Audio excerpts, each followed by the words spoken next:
दोस्तों अस्सलाम वालेकुम, सत श्री अकाल, नमस्कार। आज हमारी मौजूदगी है केथवाड़ा में, ग्राम पंचायत केथवाड़ा में हम पहुँचे हैं और यहाँ के जो सरपंच साहब हैं वो है नोमान खान। उनके लड़का यहाँ पर मिला है सराफत खान जी। उनसे चर्चा करेंगे कि आप लोगों ने जो आपकी गांव है, 4 गांव पड़ते हैं, तो उनसे चर्चा करेंगे सर आप लोगों ने कैसे अपने गांव में विकास किया है। तो आप देख सकते हैं उनके लोकेशन, ये उनका सरपंच का एक ऑफिस है जो अगर किसी ग्रामीण लोगों का अगर काम पड़ता है, 4 गाँवों के जो ग्रामीण हैं वो यहाँ पर अपना काम कराने के लिए सरपंच साहब के पास में आते हैं या फिर सरपंच साहब उनके बीच में होते हैं। तो आइए मैं कैमरामैन से आइए सरपंच साहब को ऑफिस है, यहाँ पर सरपंच साहब जो भी ग्राम पंचायत से जो भी काम पड़ता है तो उनका काम निपटाने का सोल्यूशन करते हैं। तो दोस्तों ये सराफत खान जी हैं, इनके फादर है नोमान खान जो कि यहाँ पर ग्राम पंचायत का काम देखते हैं। सबसे पहले तो उनका मैं शुक्रिया अदा करूँगा क्योंकि हम उनके निवास पर आए। सर क्या नाम हुआ सर? मेरा नाम राहुल है।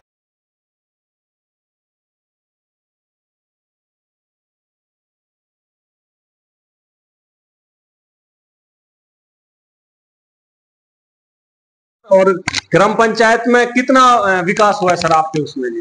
भाई साहब अब अपन को तीसरा परेड है और मैंने जितने भी मेरे पास हुआ, पिछली बार मेरे विपक्ष एमएलए थे, उन्होंने मेरे बजट भी रोक दिया था। इस बार हमारी सरकार और हमारे एमएलए है और एमएलए महोदय से हमें काफी बजट भी मिला है जिसमें मैंने कार्य कराए हैं और गांव की समस्याओं का काफी हद तक निस्तारण किया है। जी सर। सर ऐसे कौन से अधूरे काम हैं जिनको आप आगे अगर टाइम आपको बचता है तो उस काम को, अधूरे काम को पूरा करने का काम करेंगे सर? ऐसे मेरे गांव में 4 साल एमएलए विपक्ष मेरे रही थी, तो मैं काफी हद तक जो लोगों की उम्मीद थी उन पे खड़ा नहीं उतर पाया। काफी काम ऐसे हैं जो नहीं हो पाए। मैं अब ऊपर वाले से चाहूंगा आपके पीरियड जो चुनाव होंगे 6-7 महीने बाद मेरे को दोबारा जनता रिवर्स करे और मैं उनकी जो मेरे पास काम नहीं होते इन 5 सालों में उनकी खरी उम्मीदों पर उतरूं। सर हमारा जो एरिया है पिछड़ा है, अनपढ़ता भी है। दूसरा सर यहाँ पर कोई काम रोजगार का नहीं है, चाहे वो फैक्ट्री है चाहे कंपनी एरिया है। और यहाँ पर से श्रीमती नोकसम चौधरी जी यहाँ से विधायक जी हैं। क्या हमारे इस क्षेत्र में नोकसम चौधरी कोई ऐसा स्टेशन बनाएंगे यहाँ कोई कंपनी एरिया का जिससे हमारे बच्चों को रोजगार मिल सके और जो बुराइयां हैं, चाहे वो ओलेक्स की हैं, चाहे वो नशे की हैं, चाहे और जुआ वगैरह भी हो सकता है, उन पर रोक लग पाएगी? जी बिल्कुल, इस बात के बारे में निश्चित कहना चाहूंगा जी। हमारी गवर्नमेंट नौशम चौधरी जी की ने जब तक सरकार बनी है उन्होंने काफी हद तक ओलेक्स जो सामाजिक बुराई फैली हुई है, इस एरिया को बदनाम किया हुआ है, उन्होंने काफी हद तक लगाम लगाई। 90% ओलेक्स का ग्राफ गिरा है और विधायक मैडम ने बहुत सारे काम अभी भी, जैसे परली साइड कामे साइड सड़क सेंशन कराई है, रिंग रोड बनाने के लिए अभी सेंशन कराई है। और हमारे यहाँ से रोड खराब है, हमने उनको लिख के भी दिया है और उन्होंने हमसे वादा किया 3-4 महीने में मैं आपकी सड़क को सेंसर करा दूंगी। उन्होंने काफी हद तक बहुत योगदान इस 1 साल में दिया है और आगामी 4 साल में बहुत कुछ ज्यादा देने वाली है, उनसे हमें ये अपेक्षा है।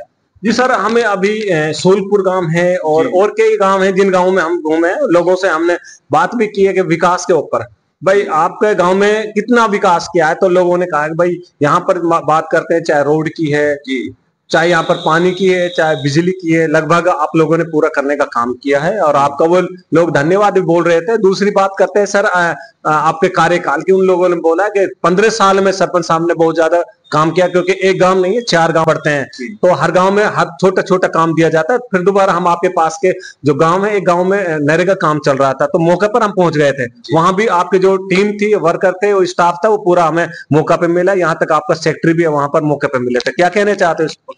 मैं भाई साहब कहना चाहता हूँ, हमारे यहाँ ग्राम पंचायत में मैं जनता को कोई भी कष्ट नहीं होने देता। मेरे सामने में ग्राम पंचायत सचिव मेरे सामने 24 घंटा रहते हैं। कोई बंदा आता है, साइन सिग्नेचर, किसी को कोई भटकना नहीं पड़ता। और नरेगा के जो श्रमिक है उनको रोजगार उपलब्ध है, मैंने कराया। अभी मैंने 3-4 साइट सेंशन कराई थी जिसमें नरेगा के जो गरीब आदमी है उनको रोजगार मिल रहा है काफी हद तक। और मैं उम्मीद करना चाहूंगा मेरे कार्यकाल में किसी को परेशानी ना हो, किसी को भटकना ना पड़े और रोजगार मिलता रहे। सर बहुत से सरपंचों के पास में जाते हैं, उनके पास में जाते हैं, लग्जरी गाड़ी होती है और बंगला कोठी होती है सर जी। लेकिन आपके पास में आए, आप एक साधारण सिस्टम में हमें आप मिले हैं और बात करते हैं पंचायत की, क्योंकि आप लोगों को या तो कहीं दिल्ली, गुड़गांव, भरतपुर वगैरह होना था, क्योंकि आप अपने पंचायत में क्यों टाइम देते हैं? अगर अदरवाइज सरपंच बात करते हैं तो वो फोन पर बातचीत करते हैं कि भाई मैं तो भरतपुर हूँ, मैं फला जी गया हूँ। भाई साहब मैं ये कहना चाहता हूँ इस बारे में कि हमारे यहाँ मेरे 15 साल मेरे पापा को कार्यकाल करते हुए और आज तक आप ये भी पूछ सकते हो कि हमने कोई जमीन भी खरीदी हो। हमारे जो दादा की जमीन 1 बीघा है और उसमें 6 भाई है, उनका हिस्सा है। बाकी अभी तक ना कोई प्लॉट लिए ना कोई जमीन, और घर भी हमारे पुराने। हमने जनता का सेवक के रूप में जनता ने हमें चुना था, हम उनकी सेवा ही में कर रहे हैं। ना हमें किसी से लोभ है ना कोई लालच है, ना हमें किसी की संपत्ति बनाना, इतना भी वो कोई मैटर नहीं है। हम तो बस ये बोल सकते हैं कि हम तो जनता के सेवक हैं। ये 5-15 साल का कार्यकाल में हमने कुछ नहीं किया, बस सेवा की है जितनी हमसे हो सके, और हम आगामी 5 साल अगर ऊपर वाला देता है तो हम जनता की सेवा करते रहेंगे। सर बात करते हैं एजुकेशन की, क्योंकि एजुकेशन में हमारे एरिया पिछड़ापन में है सर, आज भी पिछड़ापन में है। एजुकेशन के लिए आपने स्कूल में सर अपग्रेड की बात करते हैं या उनकी 4 दीवारी कमरे की बात करते हैं, यहाँ का स्टाफ की बात करते हैं, तो सर आप लोग कितना अपना योगदान दे पाते हैं स्कूल के लिए सर?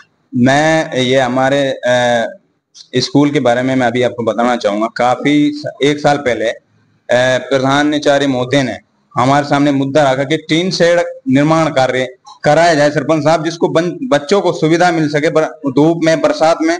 तो हमने अपनी लागत से एकदम जेन्युइन काम, मैं आपको उसको दिखाऊंगा, एक टीन शेड का निर्माण कराया। और अभी 1 महीना पहले मैंने 4 दीवारी और उसके ऊपर तैयार कसी की है, और अभी मैंने वो कंप्लीट हुआ है।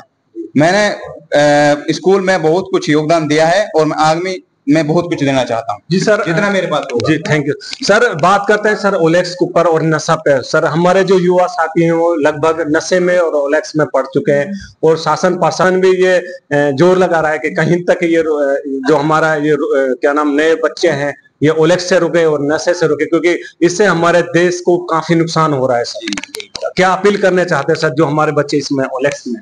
मैं अपील करना चाहता हूँ युवा पीढ़ी है, जो युवा पीढ़ी सुधरे। एक समाज की जो युवा पीढ़ी होती है वो रीढ़ की हड्डी होती है, अगर वही खराब हो जाएगी तो उस समाज का क्या होगा। और हमारे यहाँ हमारे मेवात में हमें को भी दुख होता है, क्या हो रहा है, क्या कहाँ ये कौम चल रही है, कितनी बुरी दुर्दशा है। कहीं पुलिस पकड़ रही है, बहन बेटियां घर पे हैं, लड़के सो नहीं रहे हैं, उनके माँ बाप को पुलिस ले जा रही है, कितनी बड़ी बेइज्जती हो रही है। हमने काफी प्रयत्न भी किया है, पंचायत भी किए हैं, गांव को समझाया है, आड़ पड़ोस के गांवों को में गए हैं कि इस भाई इस कुरीति से बचें, ये सामाजिक बुराई है। एक ये तो एक कैंसर जैसी पीड़ित जितनी होती है इतनी हमारे समाज के लिए इतनी बुराई आ चुकी है। एक क्रेट एरिया ऐसा बन चुका है देश में कि मेवात का नाम लेकर आदमी सोचता कि यार ये तो ओलेक्स वाले हैं। ऐसा माहौल इन्होंने पैदा किया है। मैं उनसे कहना चाहूंगा प्लीज ऊपर वाले के वास्ते आप इस पर गौर करो, पढ़ाई लिखाई एजुकेशन पे ध्यान दो, जहाँ से हमारा समाज सुधर सके और आगे बढ़ सके और हमारी छवि जो बिल्कुल साफ सुथरी हो। इससे जो टैग लगा हुआ है ओलेक्स का यह है। बिल्कुल मैं युवा पीढ़ी से इस चीज की अपील करना चाहता हूँ आपके द्वारा। बहुत कुछ अभी 90% गिरा है और एजुकेशन की तरफ लोग गए भी हैं और उन्होंने जाना भी चाहिए। मैं ये कहना चाहता हूँ वो सुधरे, मेरी ये अपील है इन लोगों से। तमाम बातचीत के लिए धन्यवाद। तो दोस्तों ये हमारे साथ में थे नोमान जी के लड़के शराफत खान जी, उनके पुत्र थे, और इन लोगों ने तमाम बातचीत के बात करते हैं विकास के तौर पर। विकास भी इन लोगों ने किया है और बात करते हैं रोजगार की। अगर रोजगार मिलेगा तो मेवात बढ़ेगा। शिक्षा की बात करते हैं तो यहाँ के लोग आज ऐसे नहीं है कि बच्चों को नहीं पढ़ा रहे हैं। स्कूलों में प्राइवेट स्कूल की से बेहतर सरकारी स्कूलों में अच्छी पढ़ाई हो रही है और लोग जॉब भी कर रहे हैं अच्छी पोस्ट पर। अगर आपको ऐसी खबरें चाहिए तो हमारे चैनल को सब्सक्राइब कीजिए। धन्यवाद, थैंक यू।